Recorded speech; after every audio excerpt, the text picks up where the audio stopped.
Greetings, all lovers of lore and legend, whether student, teacher, parent, teller of tales, diggers of graves, or grave engravers of Sir Diggory's lay. The Great Tales is a podcast about myths and legends from both inside and outside the Christian tradition. We come to you live twice a month to talk about these great stories that Christians have been reading and passing on for centuries, and sometimes even longer than that. Last time we started with Antigone and ran out of time because we had entirely too much to say. I'm not sure whose fault that was, actually. It doesn't say in the script for sure. It doesn't say whose fault it is. Yes. So, right. We aim to finish up this time. Before we hop in, though, and this is not in the script, but I wanted you to actually tell all the kids out there something really fascinating that you discovered about St. John of Damascus. Okay, so, I mean, actually, I was already planning on hijacking the first half of the episode with a rant that you did not put in the script, so thanks for the good segue there. There you go. All right, guys. All right, kids. All right. So, gather round. Gather round. We are actually going to mostly just do the play Antigone today, but I have been noodling. I have been thinking, I have been scheming, I have been traveling since the last time that Father Andrew and I sat down to record an episode. Actually, some of that driving was done with Father Andrew. And we had a lovely retreat out at the Women's Monastery of the Holy Nativity in Kemp. And some of the mothers out there sometimes listen to our podcast. So hello. Mothers. Hello. Great to have y'all. But one of the things that I did, I went to a large classical education conference in Charleston over the summer, between last episode, which was like 3 weeks ago, and this episode. And one of the things that I did is I talked to like a lot of classics people.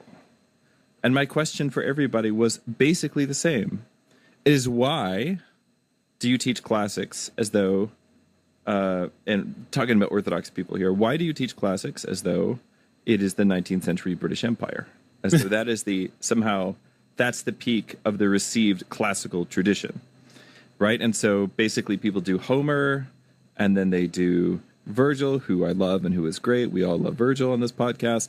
But then they just basically move on to a couple of things from the Middle Ages, maybe Beowulf, and then boom, you're in the early modern period after that, right? You know, after Dante, but basically we skip a whole bunch of things, but we don't just skip a whole bunch of things, but we make a decided left turn, and we ignore the fact that literature continued to be written, and you cannot say it is not part of the tradition, not part of the Western tradition. Like, it's because it's simply not true.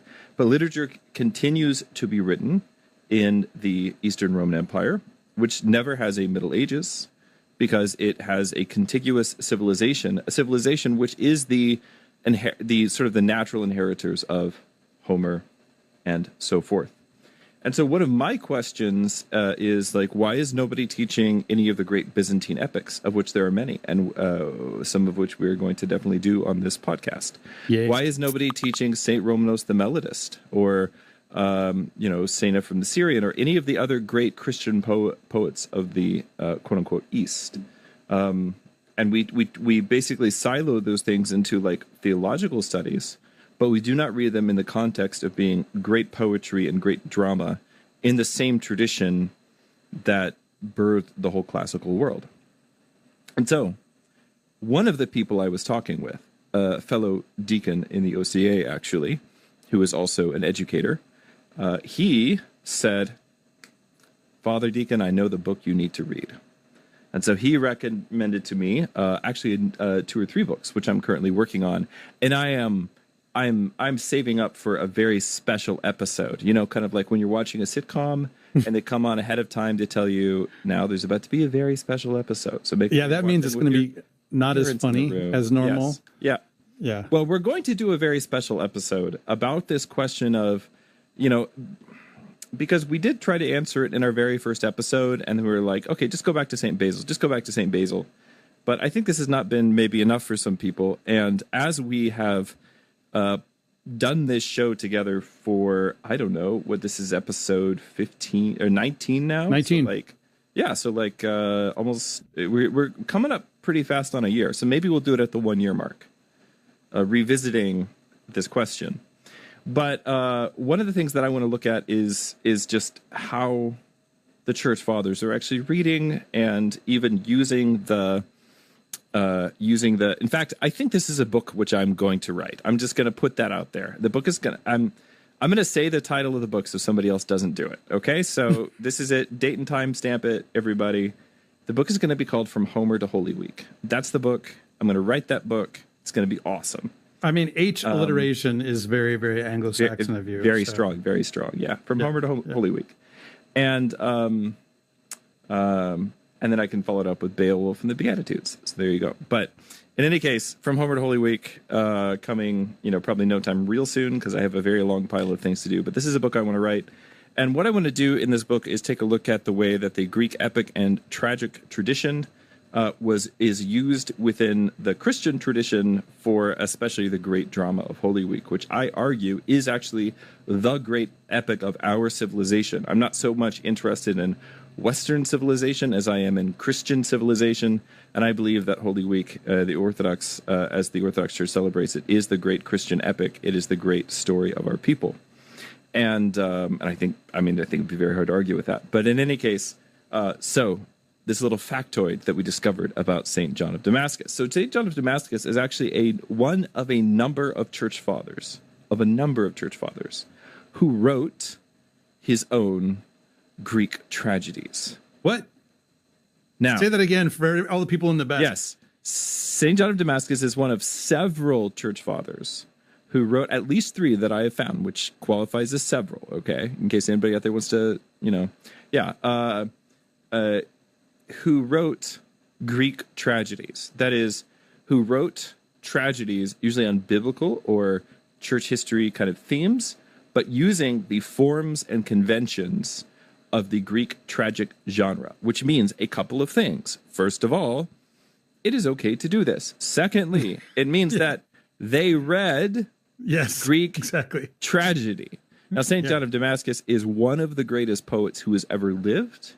He composed most of the Paschal hymnography, like the Sunday stuff and the Octoicos. Yeah, a lot of that comes from him, or at least was compiled by him. Some of that stuff is quite early, but also obviously composed the Paschal service and so on, right? So, yes, and I know different parts of the Paschal. I know, guys, I know. Just like generally speaking, St. John of Damascus is the author of a lot of our Paschal stuff.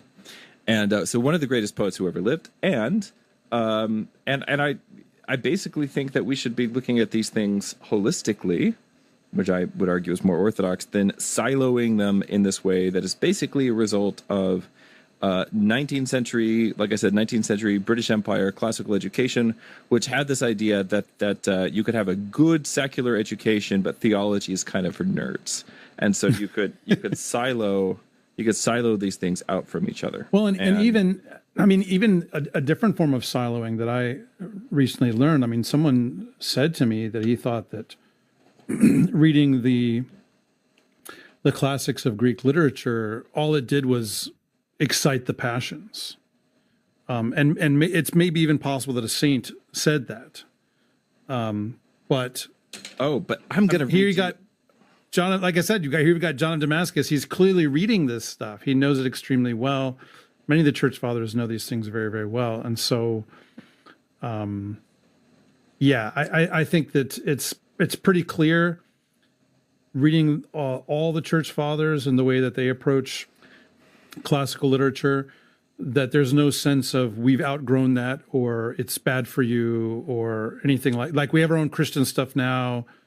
I feel like it's like back to the 1980s when Christians in America are all trying to come up with their own Christian versions of everything. Right, yeah. I think that was the idea that was almost being. I might be being a little unfair, but this is the idea that was almost kind of communicated to me. Was like, well, we have Christian literature now, so therefore, don't read that stuff. So along this note, along those lines, this is the last little thing that I want to say before we get into the poem itself or the drama itself. This is from a current contemporary Athenite elder. Archimandrite George, abbot of the Holy Monastery of St. Gregorios on Mount Athos. This is from his delightful little book, Theosis. Grigoriou. It's true purpose. Grigoriou. That's right. Theosis, the true purpose of the human life. It's a great little booklet. My book club is actually reading through this right now. And I just want to read to you the first page of one of the chapters. because it was weirdly kind of on the nose. You and I just talked about this, and then that night I read this, and he says, in the years before Christ, many wise and virtuous people had appeared. For example, the ancient Greeks had reached quite high standards of philosophy about the good and about God. Their philosophy, in fact, contained seeds of the truth, the so-called spermaticos logos. Moreover, they were very religious people, as St. Paul notes. Yes. But of course, they did not know the true God. They were idolaters, yet he says they were idolaters, yet very pious and God-fearing people. Huh.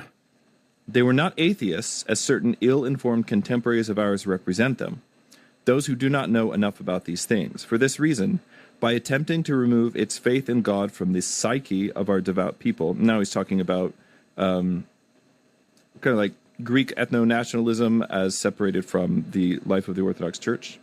Yeah. For this reason, attempting to remove its faith in God from the psyche of our devout people, even without their consent, educators, teachers, politicians, and civil governors act in a way inconsistent to the memory of the Greek race, and so they commit hubris in the ancient meaning of the term. In essence, they attempt, hubris means, has the same root as hybrid, so hubris originally meant to go against the nature of something. In essence, they attempt to de-Hellenize our people because the tradition of the Greeks throughout our ancient and modern history is a tradition of piety and respect for God.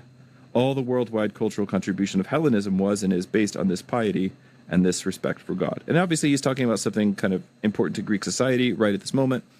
But I love what he says. I mean, it's really kind of insane that he would, again, very often I read things and I'm like, I quite agree with that. I'm not sure I would say it in that way because I'm a timid man. But Father George says they were idolaters, yet very pious and God-fearing people. In other words, there was a desire within the peoples of the ancient world, the ancient Hellenic world, if you want to call it that. There was desire within those people to know the true and living God. And this is what St. Paul is able to speak to in his sermon at the Areopagus, which, sorry, Protestants that I grew up with, is not an example of his failed sermon. Wow, yeah, are you serious? I don't know if you know this, but it's a very common teaching in a lot of like sort of Baptist circles that the Sermon of the Areopagus is an example of how not to preach. Because all the things he does in there only result in a small number of converts. So they actually compare it to St. Peter's sermon on the day of Pentecost, where there's a lot of converts. And they say, look, St. Peter's just giving them the gospel. Of course, never mind the fact that the gospel he's giving them is, be baptized for the forgiveness of sins. This is for you and your children, which is not a very Baptist thing to say. But in any case, so they'll say that he's just giving them the gospel, whereas St. Paul, he's making all these appeals to pagan literature and reasoning, and see it only converts 2 or 3 people. So don't be like Paul, be like Peter. That is how I was taught that passage growing up I heard that from multiple preachers. So it was not just idiosyncratic to like 1 or 2 churches. I am Father Andrew's complete incredulousness. Well, taught you something you didn't know. I guess I should have saved that one for the Areopagus, but yeah.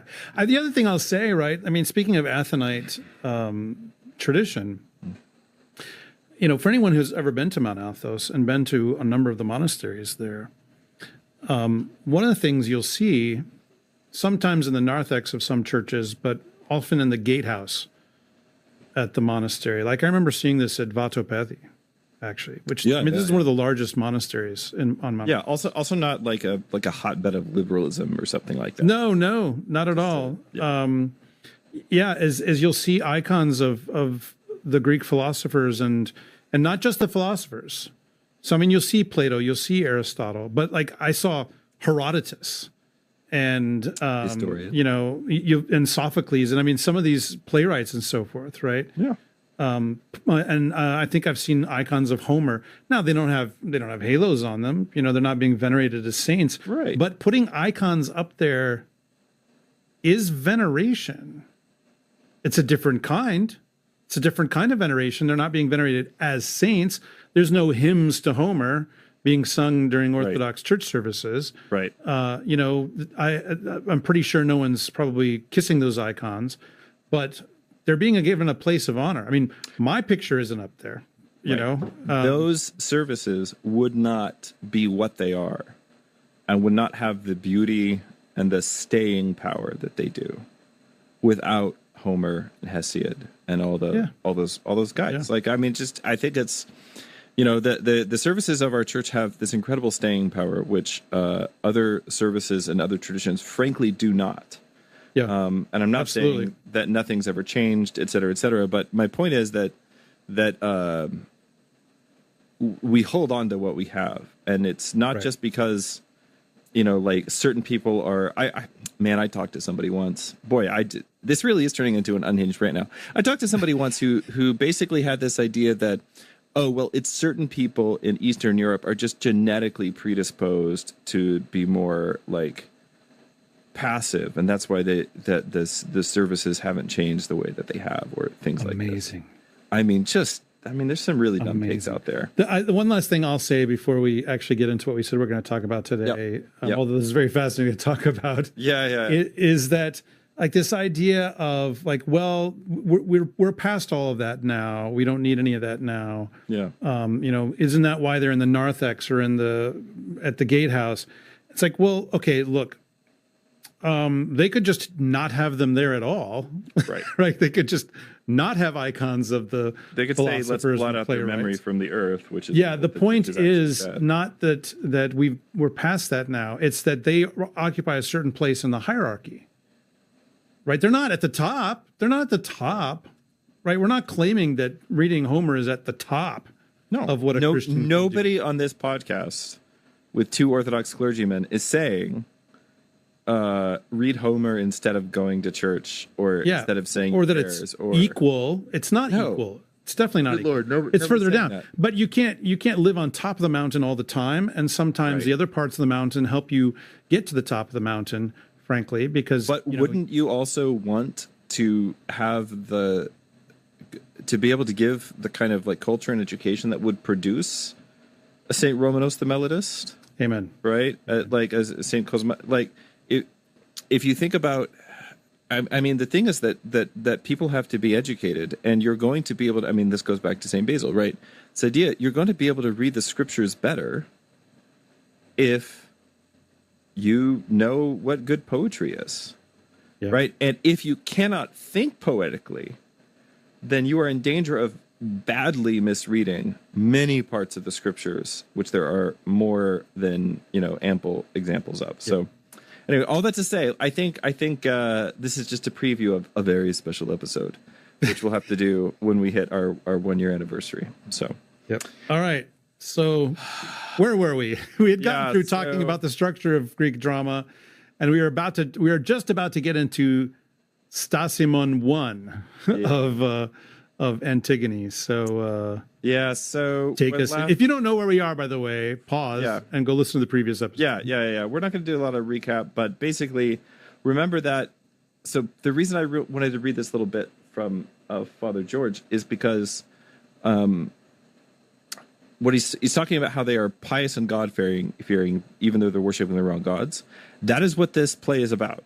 Yeah. This play is about somebody who is pious and God-fearing and willing to basically die. Yes, thank you. This really was like in my head. I did have the sort of path that we were going to be following, but that's what the story is about. The story is about, should you be pious and God-fearing, or should you follow the whim of a tyrant? Should you obey gods or men? Right. That's the question. Which, if you know how to answer that question correctly, it is not a huge jump then to take that devotion and to redirect it towards the true and living God, right? Who, by the way, also wants us to properly bury our dead. And this is the other reason that it's important to read this stuff again, because we have a lot of converts in America right now, perhaps you've heard, and we have a lot of people who are coming from Christian traditions, which frankly have basically lost all connection with the ancient world, and they've lost connection with very basic things like, how do you care for the dead? And very basic things about what should your attitude towards your family be? What should your attitude towards tradition be? These very basic human questions, which Christianity came along, and it did not eradicate all the expectations around these things in the ancient world, it's simply uplifted them. And so you have, already in Greek and Roman society, a very high view of marriage, but that high view of marriage only sort of works one way. Yeah. And so now, and so Christianity comes along and says, actually, no, the man also has to be sexually continent, right? You have same thing with sort of a love for and veneration for the ancestors.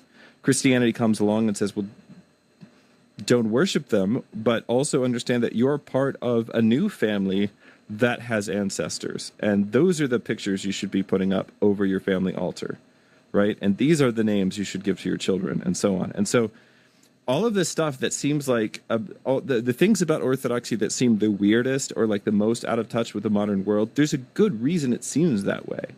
And it's because you're out of touch with the ancient life of the church, which was also the ancient life of, the pagan peoples who came before Christianity. So actually reading this stuff, if you can read Antigone and you can really think about how is she feeling like her duty, like how many of us, let's just say there's, I don't know, some kind of a plague, like a large, let's say a pandemic, for instance. And let's say you have a loved one who dies. And the government says, you're not allowed to bury this person. You can't give them a funeral, because their body is contaminated or whatever. We're just going to incinerate it and that's it. Like, would you be willing to die to see that person is buried properly? And I'm not making any kind of a statement about, well, all I'm trying to say is if you cannot conceive of yourself as living in a world where it would be so important to give someone a proper funeral that you would be willing to suffer some kind of inconvenience, possibly even, civil punishment, then you're not actually living in the same world as Antigone or as the ancient church. So, all right. Boy, I'm just getting more unhinged as the night goes on. So Stasimon 1, we begin with this ode to human ingenuity, this ode to man's resourcefulness. The thing to understand about the chorus is that the chorus starts out in Antigone kind of with let's say there's a lot of irony early on because seems to be aimed at one person, basically supporting the regime, but everything has a double meaning, has a double way in which it can be interpreted. So, numberless wonders, terrible wonders walk the world, but none the match for man. This is a very famous line, by the way. That great wonder crossing the heaving gray sea, driven on by the blast of winter, on through breakers crashing left and right, holds his steady course. And the oldest of the gods he wears away, the earth, the immortal, the inexhaustible, as his plows go back and forth, year in and out, with a breed of stallions turning up the furrows. And the blithe, light-headed race of birds he snares, the tribes of savage beasts, the life of that swarms the depths, with one. By the way, I think there's evidence that Clement of Alexandria quotes this passage, but anyway, it's neither here nor there. But with one fling of his nets woven and coiled tight, he takes them all. Man, the skilled, the brilliant, he conquers all, taming with his technique the prey that roams the cliffs and the wild lairs, training the stallion, clamping the yoke across his shaggy neck, and the tireless mountain bull. And speech and thought, quick as the wind, and the mood and mind for law that rules the city, all these he has taught himself. And shelter from the arrows of the frost, where there's rough lodging under the cold clear sky, and shafts of lashing rain, ready, resourceful man, never without resources, never an impasse as he marches on the future. Only death. From death alone he will find no rescue, but from desperate plagues he has plotted his escapes. Man the master, ingenious past all measure, past all dream, the skills within his grasp, he forges on, now to destruction, now again to greatness. When he weaves in the laws of the land and the justice of the gods that binds his oaths together, he and his city rise high.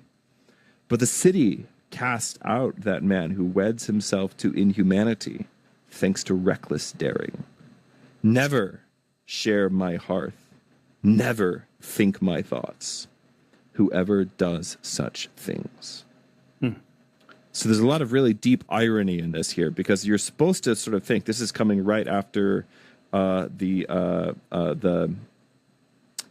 after this long scene with Creon and the sentry, the whole "don't shoot the messenger" scene, and we're supposed to be marveling at the greatness of man. Man is so great. Look, we've subdued the oldest of all gods. That is, I have to say, I kind of love that, the idea that mankind's footsteps are wearing down the oldest of the gods, aka the earth. Sorry, there's a fly in here. Yes, and basically all of these things that it talks about, conquering the various kinds of animals, trapping prey, training the stallion, clamping the yoke across the shaggy neck, the tireless mountain bull, and then speech and thought. Speech and thought is also, that's the god Hermes or Mercury, right? So also speech and thought. Quick as the wind and mood and mind for law that rules the city. These he's taught himself. And then we've made shelter from arrows, that is walls, the arrows of the frost. So that, basically walls, warmth, etc. When there's rough lodging under the cold, clear skies, shafts of lashing rain, we're fine, we're safe. So basically all the forces of nature, which are all divine forces for them, we've conquered. And there's a little bit of an aside here. There's one enemy, the last enemy to be conquered, which man cannot overcome, and that is death. We plot our escape from various plagues, but ultimately death takes us all. But then he goes on to say, the chorus goes on to say, is man the master, ingenious past all measure, past all dreams, the skills within his grasp, he forges on, now to destruction, now to greatness. And then he talks about the greatest thing that man can make, which is law. When man weaves in the laws of the land and the justice of the gods that binds his oaths together. So it's this idea that you have the laws of the land and the commandments or the justice of the gods. And if you weave these things together in a series of oaths, which bind people to their king and kings to their people and family to each other, the whole Theban cycle, as we've seen, is about this idea that there are these oaths that bind us together. And if you bind these together and you weave them together, then your city rises high. But the city will cast out the man who weds himself to inhumanity. Well, who's the man who wed himself to inhumanity? Well, that was Oedipus. Oh, yeah, Oedipus. And now we have Oedipus's family here, and Oedipus's daughter, who's about to do this act of reckless daring and saying, this is the person you shouldn't share your hearth with, except that she's actually the one who takes the justice of the gods into account. And so, although this last paragraph seems to be a kind of a statement about Antigone, it is actually about Creon. Because Creon is the one who fails to weave the laws. As the king, he's the one who fails to weave together the laws of the land and the justice of the gods. And because of this, the city will eventually cast him out, or at least that's the implication at the end of the play. So anyway, it's a very intricate, beautiful, and actually, again, this first stasimon of the poem is quite famous. So that I have to say, I was gonna say it is kind of tempting. I don't know. I often feel tempted, like when I get to the bits that the chorus is saying, to be like, chorus. Let's just skip on to the real action. Yeah, of course. Here, let's get on to the meat of what's happening. The thing is that the chorus has this function of giving you a commentary on what's just happened. So that's why it happens at the stasimon, right? Which, if you all remember, that's the Pokemon. That's the choral song. Yes, it's one of the Pokemon. That's right. Listen, I have two small boys. I know the names of all the Pokemon. The stasimon, this is when the chorus comes out and sings a song while dancing in formation. And it basically, these odes that they're singing while they dance have significant thematic importance. So they're supposed to tell you what are the wider implications of the things that just happened. And like I said, in this play, they always have a heavy amount of irony where they can be understood kind of two different ways. So this being said, let's go on to scene 2. We're making great time.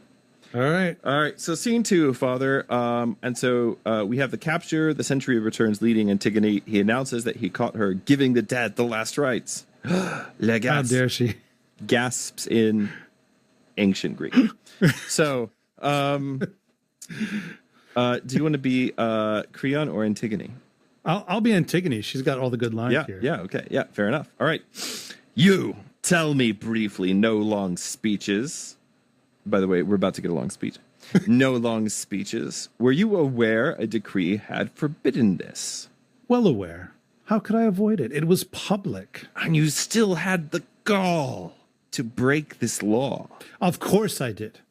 It wasn't Zeus, not in the least, who made this proclamation, not to me. Nor did that justice, dwelling with the gods beneath the earth, ordain such laws for men, nor did I think your edict had such force that you, a mere mortal, could override the gods. The great, unwritten, unshakable traditions, they are alive, not just today or yesterday. They live forever, from the first of time, and no one knows when they first saw the light. These laws, I was not about to break them, not out of fear of some man's wounded pride and face the retribution of the gods. Die I must. I've known it all my life. How could I keep from knowing, even without your death sentence ringing in my ears? And if I am to die before my time, I consider that a gain. Who on earth, alive in the midst of so much grief as I, could fail to find his death a rich reward? So for me at least, to meet this doom of yours is precious little pain. But if I had allowed my own mother's son to rot, an unburied corpse, that would have been an agony. This is nothing. And if my present actions strike you as foolish, let's just say I've been accused of folly by a fool. Oh, it's so good. Yes. I have to say, rereading this now, like when she says, and if I am to die before my time, I consider that a gain. I was hearing St. Paul in my head. You know? I mean, I think the chances that St. Paul did not read Sophocles are zero. Yeah. I mean, the other thing, if we want to give the most cynical reading of this, we could say, well, Robert Fagles is translating this to make it sound like what he had read. Sure. I mean, that's why when I write my book, we'll carefully examine the Greek in all cases. But right. But I you know, to me, to die is gain. Yeah, for me to live is Christ, to die is gain. Yeah. And I mean, and yeah, I don't know, but I mean, even if St. Paul doesn't have this line in mind, there's definitely definitely an idea in the culture, right? Even if he didn't read Sophocles directly, which again I think the chances of that are basically zero. Yeah. All right, so we have Antigone's kind of defiant confession here, right? So she admits her actions, and she has this magnificent challenge that she makes here, where she justifies herself by appealing to a higher authority. Again, sort of thinking about a moment in the book of Acts in my mind. Yeah. Again, St. Luke. Also quite educated, but in any case. So he says, you know, she says, it wasn't Zeus, not the least, who made this proclamation, not to me, nor did justice dwelling with the gods beneath the earth ordain such laws for men. Nor did I think by the way, justice is like capital J, it means like the goddess justice. Right? Yeah. Nor did I think your edict had such force for you that you, a mere mortal, could override the gods, the great unwritten, unshakable tradition. So she's saying that written laws, and by the way, sorry, sola scriptura people, not sorry, this is a very strong idea in the ancient world that you do find in the New Testament as well. And it is this idea that the really important things are the things not written down. Or another way to put this is you have the written things, but there is a kind of, and I'm not saying this applies to Holy Scripture, but how do I put this? In the Middle Ages, writing gets exalted to this really kind of high level, so much so that they go, by the late Middle Ages, they go kind of the other direction, where they start to treat anything written down as though it's sort of sacred, or you could say like an extension of Holy Scripture. You can like that or hate that. I don't really care. That's how they thought about it. So Vodoloskin has a good Eugene Vodoloskin has a good essay on this. People, I think, on First Things. And you know, the way she talks about these unshaken, unwritten laws, she says, look, they basically have no beginning. They're from of old. So this is what I was trying to get to, is deep that, magic, to use the Lewisian term. Yeah. In the ancient Greek world, that if something was unwritten, that was not an argument for it being less reliable. There's an argument for it being more reliable. Yeah. Because if something is written down, we know who wrote it. But if something just has been like our society, our civilization has always functioned in this way, then that comes from the gods. All right. So you can read Socrates on why writing is going to make your memory terrible. And yeah, I'm not sure what he thought of. Well, actually, I'm sure what he would have thought about AI. But in any case, exactly. So then you have Creon's rage, and he goes on and basically sees Antigone as being very insolent, a threat to his authority. He says, I'm not the man, not now. Now she's the man. If this victory goes to her and she goes free.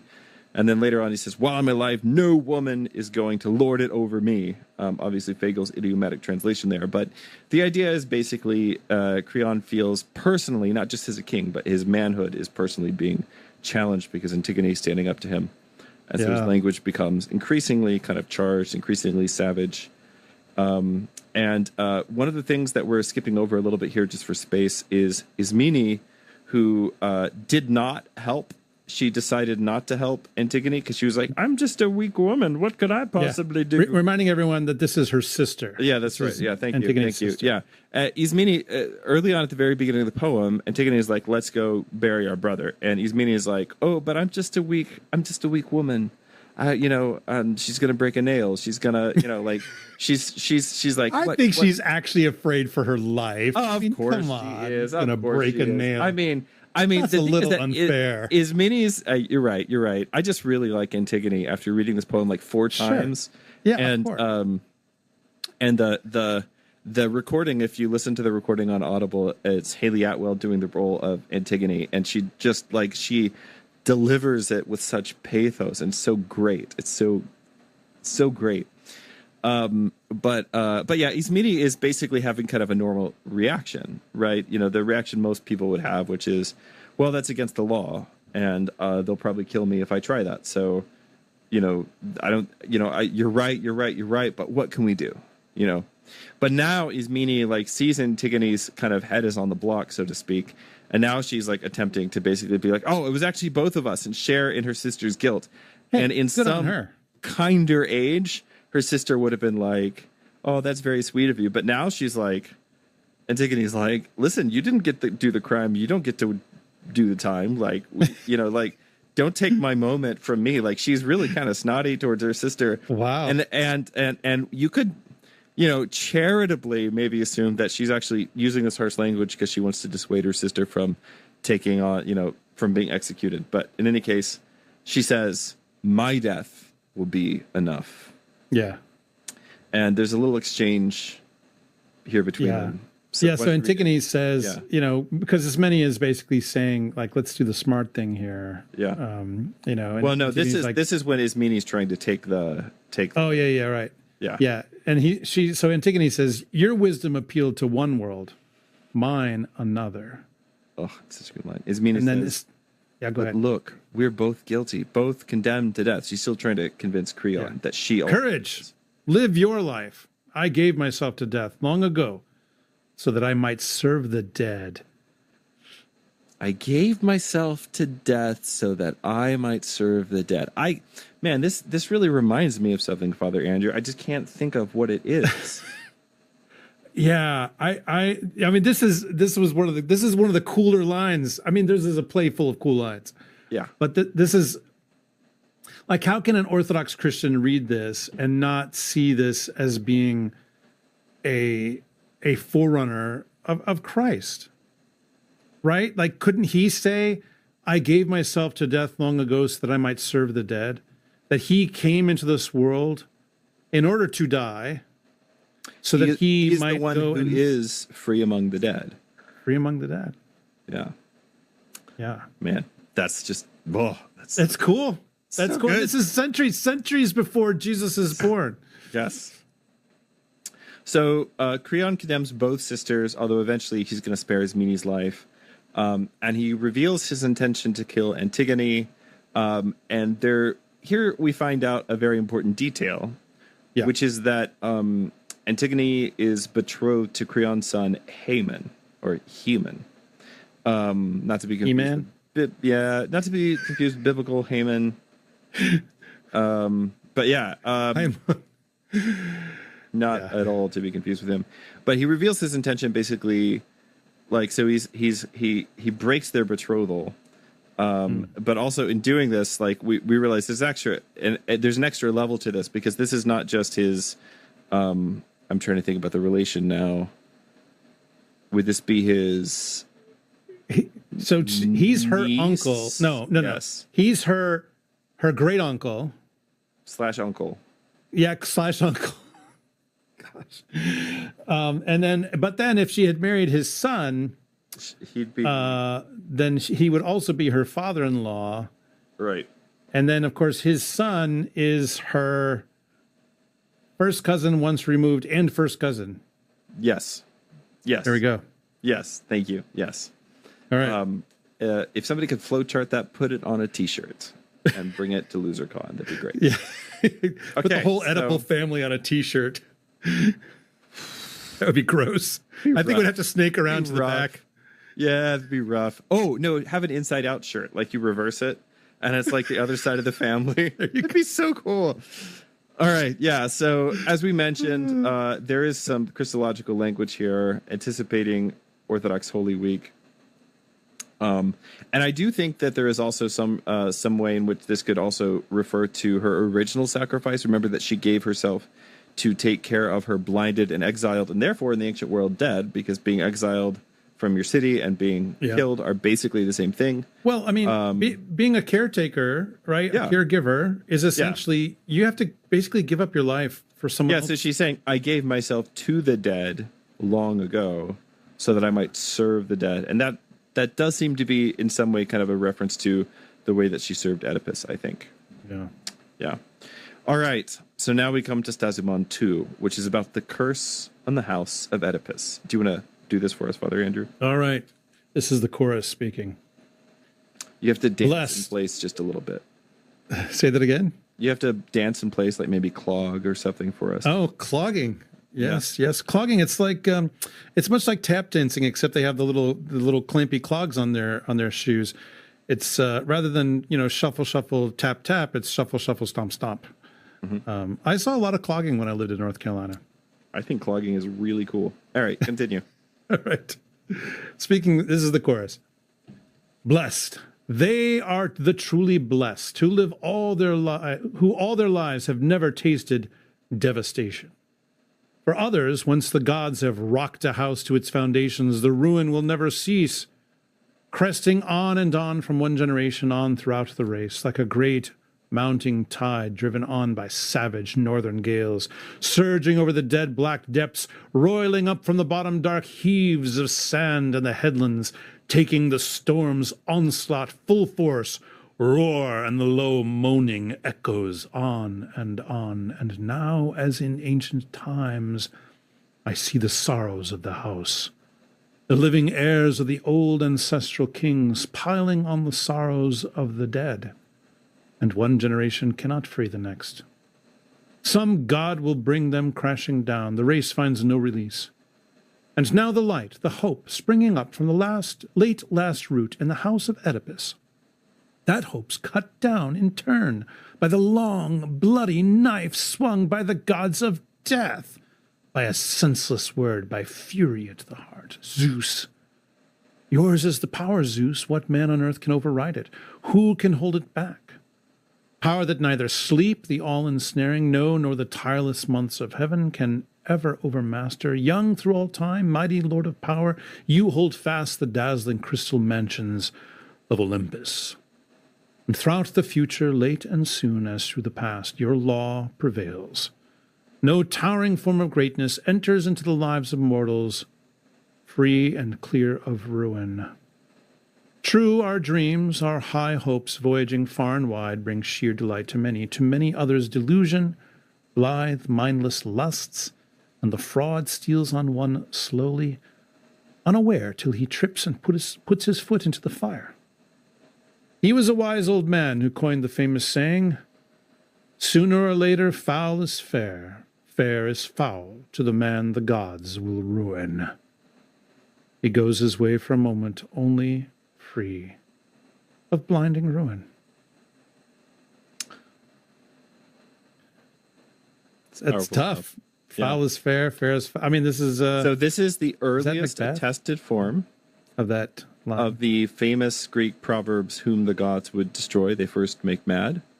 Although it's very similar, by the way, to something in Isaiah, which is a good deal older than this play. Isaiah 5:20 says, "Woe to those who call evil good and good evil, who put darkness for light and light for darkness, who put bitter for sweet and sweet for bitter." The idea is that in the ancient world, the sign of madness would be you see a good thing as bad and a bad thing as good. You see something fair as foul and something foul as fair. And I was right, by the way. That is quoted in Macbeth. Yes. Yeah. Yeah. So this idea that if the gods, whom the gods will destroy, they first make mad, right? The madness comes in the form of you are not able to recognize what is fair and what is foul, what is good and what is evil, what is bitter and what is sweet, but you have everything kind of flipped. And so it's a description of societal madness, of a city on the brink of collapse. And that the chorus is currently applying it to the house of Oedipus. It really has to do with Creon and with Thebes. Yeah. So again, there's that irony in what's being said. Which, by the way, if this definition of madness does not describe the day and age in which we live, I don't really know what does. Yeah, this shows that these texts are, if anything, they're not just perennially applicable. Yeah. They are. I mean, maybe every generation looks at them and sees how applicable they are. Different passages, different bits. We wouldn't still be, I think, reading it. I mean, yeah. There have been like quiet moments of sanity in human history. There really actually have been. It's just that no history has been written about them because history. You don't write the history of the quiet times or the sane times. You write history about the madness. And I mean, to quote the bard once again, the time is out of joint. Time is out of joint. Yeah. All right. So this brings us to scene 3, one of my favorite parts of the poem, which is Creon and Haemon's confrontation. So I'm going to be Haemon here, and you can take your turn at being a high-handed tyrant, Father. I mean, It comes very naturally to me. Yeah, there's some people on the internet who will be like, yeah, that's his job. Yeah. All right. Father, only the gods endow a man with reason, the finest of all their gifts, a treasure. Far be it from me, I haven't the skill, and certainly no desire to tell you when, if ever you make a slip in speech, though someone else might have a good suggestion. Of course, it's not for you in the normal run of things to watch whatever men say or do or find or criticize. The man in the street, dreads your glance. He'd never say anything displeasing to your face, but it's for me to catch the murmurs in the dark, the way the city mourns for this young girl. No woman, they say, ever deserved death less, and such a brutal death for such a glorious action. She, with her own dear brother lying in his blood, she couldn't bear to leave him dead, unburied, food for the wild dogs or wheeling vultures. Death? She deserves a glowing crown of gold. So they say. And the rumor spreads in secret, darkly. I rejoice in your success, Father. Nothing more precious to me in the world. What medal of honor brighter to his children than a father's growing glory, or a child's to his proud father? Now don't, please, be quite so single-minded, self-involved, or assume that the world is wrong and you are right. This is the first instance of that Simpsons meme, by the way. It's like, is it everybody else who's out of... Am I wrong? No, it's everyone else who's out of touch. That's right. Whoever thinks that he alone possesses intelligence, the gift of eloquence, he and no one else, and character too, such men, I tell you, spread them open, you will find them empty.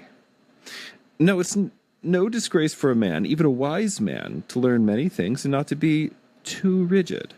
You've seen trees by a raging winter torrent, how many sway with the flood and salvage every twig, but not the stubborn, they're ripped out, root and all. Bend or break the same when a man is sailing. Haul your sheets too taut, never give an inch, you'll capsize. And go the rest of the voyage keel up and the rowing benches under. Oh, give way, relax your anger, change. I'm young, I know, but let me offer this. It would be best by far, I admit, if a man were born infallible, right by nature. If not, and things don't often go that way, it's best to learn from those with good advice. And the chorus leader says, "You'd do well, my lord, if he's speaking to the point, to learn from him." And you, my boy, for from him, you are both talking sense. So, there's definitely a sense the chorus is kind of talking out both sides of his mouth. Yes, right. So, men of our age, we're to be lectured, are we? Schooled by a boy his age? Only in what is right. But if I seem young, look less to my years and more to what I do. Do? Is admiring rebels an achievement? I'd never suggest that you admire treason. No. Isn't that just the sickness that's attacked her? The whole city of Thebes denies it to a man. And is Thebes about to tell me how to rule? Now you see who's talking like a child now. Am I to rule this land for others or myself? It's no city at all if it's owned by one man alone. What? The city is the king's. That's the law. What a splendid king you'd make of a desert island, you and you alone. And Creon says to the chorus, "This boy, I do believe, is fighting on her side, the woman's side." If you're a woman, yes. My concern is all for you. Why, you degenerate, banding accusations, threatening me with justice, your own father. I see my father offending justice. Wrong. Wrong? To protect my royal rights? Protect your rights? When you trample down the honors of the gods? You soul of corruption, rotten through, woman's accomplice? That may be. But you will never find me an accomplice to a criminal. That's what she is. And every word you say is a blatant appeal for her. And you and me and the gods beneath the earth. You will never marry her. Not while she's alive. Then she will die. But her death will kill another. Ooh. So... don't do anything stupid, Haemon. Yeah. Haemon tries to reason with his father, and he starts out a little diplomatically, sort of like, hey, listen, you don't need to know what's going on all the time. You've got to be the king. You've got to be separate from people. It was my job to kind of like keep an ear to the ground and kind of look out for your best interest, Dad. And I'm telling you, all the citizens secretly sympathize with Antigone. They believe that she deserves this glowing crown of gold. Maybe you should listen to other people. Maybe you should be a little flexible. And he's got this idea of like the tree that breaks in the flood because it's not bending with the pressure. Right. And, Creon's essentially, his deal is basically like, who's in charge here? Yes. Is it the masses? Is it all of them? Like they're not actually fit to rule. So I once who cares what they think? I once saw this interview with Jeff Goldblum, in which he said, very often people come up to him in public. They recognize him, see he's a celebrity, an actor, and so on. And they come up to him and they say, "Excuse me, is it pronounced Goldblum or Goldblum?" And he always says to them, "How dare you speak to me?" And wow. Yeah, that's what he said in the interview. It really cracked me up. But talk about a man who's made a very successful career just playing himself in things. Right, exactly. But I mean, that's really kind of Haemon's. I'm honestly like getting a little like, having been a son, being a father, like we all know how well fathers take correction from their sons. Let's just put it that way. Yeah. That's like I'm literally a little sick to my stomach right now, just reading this dialogue because it's like very emotionally involved for me. This sort of like, he's trying to say, listen, Dad, I'm on your side. I actually want what is best for you, and nobody else is going to tell you the truth, so I may as well do it. And Creon basically says, listen, the city is the king's. So this is his transition now from a principled leader to a despotic tyrant. Yeah. And Haemon warns his father and tells him that then she will die, but her death will kill another, which, of course, foreshadows his own suicide at the end of the play. Yep. And Creon, basically infuriated, orders Antigone to be walled up alive in a rocky vault where she will starve to death. And the idea here, so again, she's being sent outside of the city so that her blood will not pollute the city itself. And she's going to be walled up and given like 1 day's food and water so that he won't be the one killing her. Technically, she'll just be starving to death. But this idea is she's going to be entombed outside of the city. See to it yourselves. Yeah, see it to it your Anyway, I don't know what this could mean. Yeah, but the idea is that this is going to avoid direct pollution by her blood, right? So there's this idea that if you kill someone and then you do not properly see to their burial, that their body is going to pollute the city, right? Which is kind of the whole point of this play. Yeah, well, so, and so even by doing this, he's basically burying her alive, and so it's like a way of avoiding kind of this whole problem again. Yeah, and it echoes, of course, the previous play. Well, yeah, previous in the chronology about Oedipus's body. Where is it going to end up? Is it a curse? Is it a blessing? Is it whatever? So this is just another member of the Oedipus family that's being shoved outside of the walls. Yeah, they don't want her in there. So it is here that we get the famous meditation from the chorus. This is Decimon 3. This famous meditation on the power of love, or eros. Love, never conquered in battle. Love, the plunderer, laying waste the rich. Love, standing the night watch, guarding a girl's soft cheek. You range the seas, the shepherd's steadings off in the wilds. Not even the deathless gods can flee your onset, nothing human born for a day. Whoever feels your grip is driven mad. Love, you wrench the minds of the righteous into outrage, swerve them to their ruin. You have ignited this kindred strife, father and son at war, and love, alone the victor. Warm glance of the bride triumphant, burning with desire, throned in power, side by side with the mighty laws. Irresistible Aphrodite, never conquered. Love, you mock us for your sport. And love. I should have just read this as eros because that's the word here. Yeah. The power of love is a curious thing. Make one man weep, make another man sing. Change a hawk to a little white dove. More than a feeling. That's the power of love. It's a cool sentiment. Is that also Shakespeare, Father Andrew?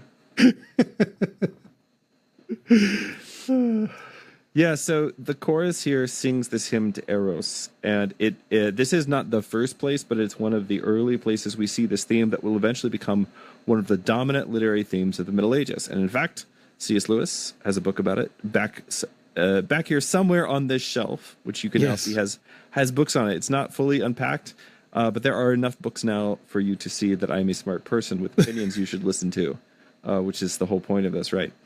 But one of the books I have over here is called The Allegory of Love, which is his work on this kind of literature in the Middle Ages. And ultimately it stems from Ovid, who was getting it from Sophocles, among other places. This is one of the early places we see this idea that love is such an overpowering, irresistible force.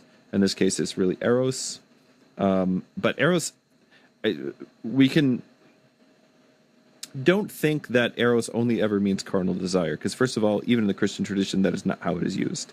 Yeah. But secondly, obviously, the ways that Haemon feels for Antigone is more than just, it's not just that he wants to sleep with her. It's that he really feels this love for her.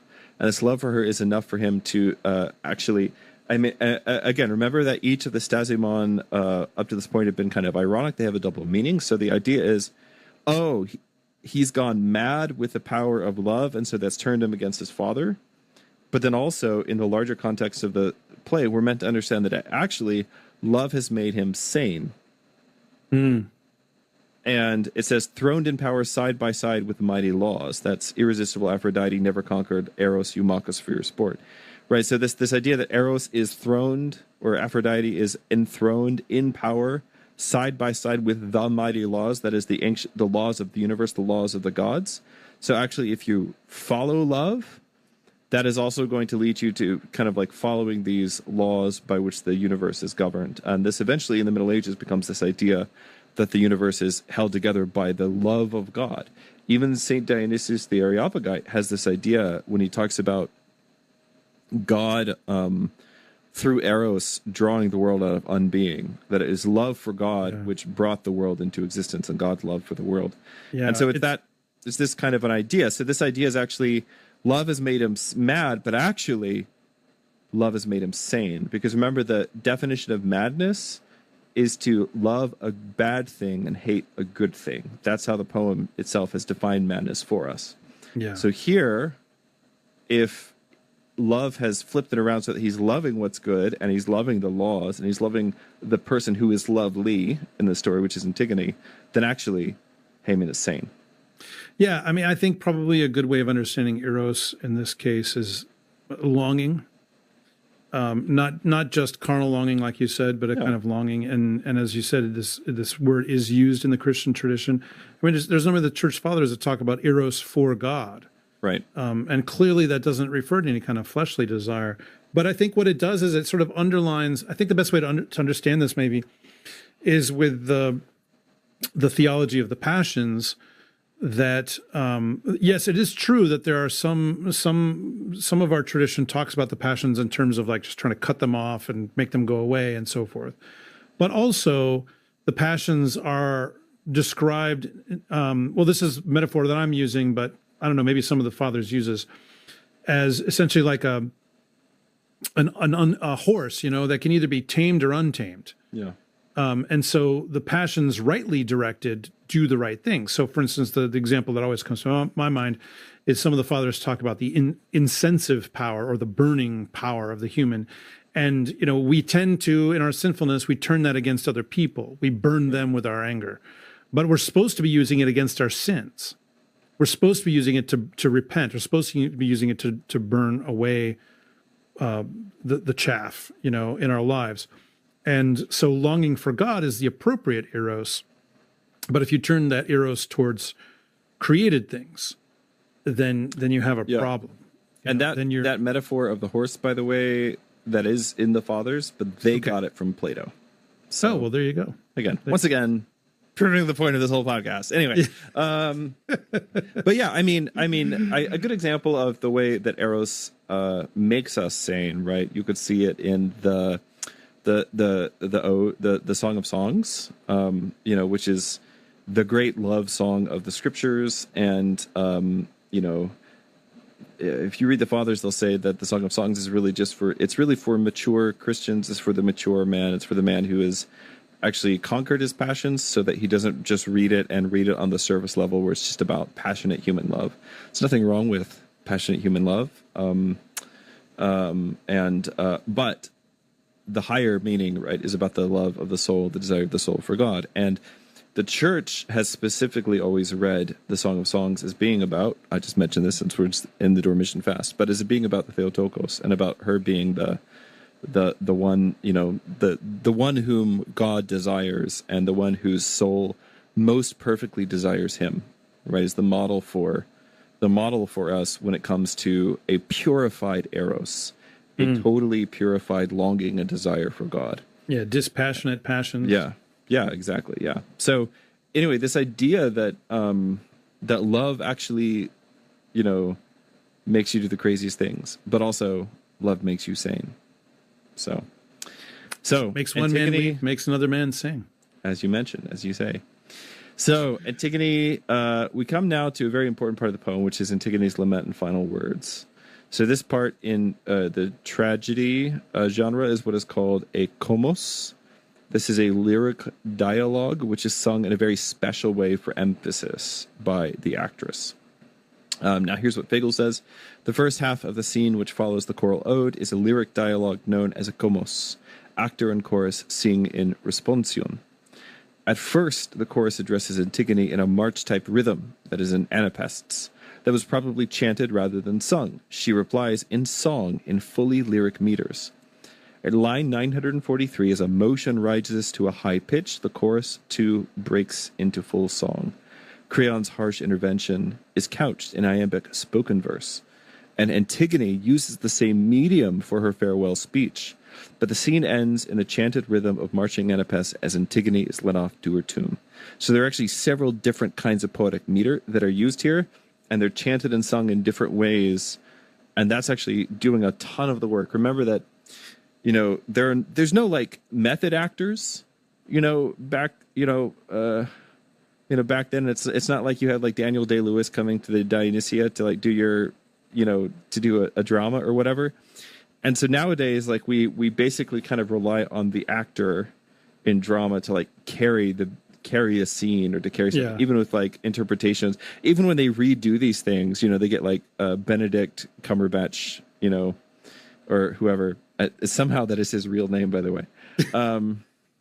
I anytime I say his name, I always want to say it wrong, but it just comes out the right way because the right way is already so hilarious all on its own. But they get some British actor usually, because British actors still do like enough theater to take it seriously. And they have them doing Sophocles, or they have them doing Shakespeare and things like this.